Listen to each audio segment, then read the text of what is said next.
C'est un réel plaisir d'être avec là aujourd'hui dans cet important salon de l'assurance. Important parce que c'est vrai que quand on parle d'assurance, on parle vraiment d'outils de développement. Et c'est l'idée un peu du partage que je vais faire. C'est vrai que Madame la Présidente a beaucoup parlé du Maroc. Je vis au Maroc, donc j'ai vécu toute cette évolution du monde des assurances. Et ce sera un plaisir de partager vraiment cette expérience, non seulement de ce qui se passe au Maroc, mais aussi d'autres pays, parce qu'il y a aussi beaucoup de pays de la région qui font certaines choses intéressantes. Et il est important, lorsqu'on est dans une dynamique de construction, de s'inspirer des modèles qui peuvent être intéressants dans les pays environnants, sans rester sur les modèles classiques. Si je peux avoir la régie, ma présentation. Bien sûr, aujourd'hui, nous sommes dans un monde qui est très volatile et très instable. Aujourd'hui, c'est un monde de polycrise, on l'a vu, on traverse depuis quelques années de nombreuses crises, qu'elle soit la crise du Covid, qu'elle soit la crise ukrainienne, qu'elle soit la crise financière.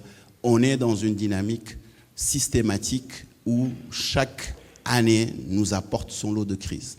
Et bien sûr, ce lot de crises crée de l'instabilité et crée surtout un repli sur soi. On l'a vu aujourd'hui quand le gouvernement américain décide de couper les subsides à un certain nombre de pays.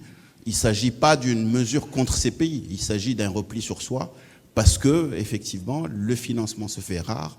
Il y a des besoins de plus en plus importants, donc on a besoin d'abord de se servir. Et qui dit repli sur soi, dit aussi un vrai besoin pour un certain nombre de pays d'aller vers plus de souveraineté et de ne plus adopter des modèles classiques qui existaient auparavant. Tout ceci crée pour nous la nécessité d'inventer des modèles innovants et des modèles qui nous sont propres, et surtout dans un objectif, au final, qui est de garantir une certaine qualité de vie et un développement à nos populations. Donc pour cela, il y a un certain nombre de leviers qui sont extrêmement importants. Et parmi ces leviers, on le voit, il y a un défi stratégique majeur, on a des projets qui sont importants, on a besoin de financer ces projets. Aujourd'hui, on parle du plan de développement du Sénégal 2050, il y a énormément de projets stratégiques sur lesquels il y a un besoin majeur de financement. Et clairement, quand on regarde toutes les économies émergentes du monde, elles se financent d'abord par des ressources propres, par leur propre épargne. Et là se trouve le grand défi, et là où se trouve l'enjeu de l'assurance aujourd'hui, parce que l'épargne nationale est une ressource stratégique, il faut aller la chercher. Quand je dis l'épargne nationale, c'est d'abord, bien sûr, l'épargne locale, mais aussi l'épargne de la diaspora, puisqu'il s'agit de ressortissants du pays. Et pour cela, l'assurance vie, on le verra, est un levier stratégique majeur. Bien sûr, les transferts de la diaspora, mais qui est un autre sujet, mais il s'agit de deux leviers aujourd'hui.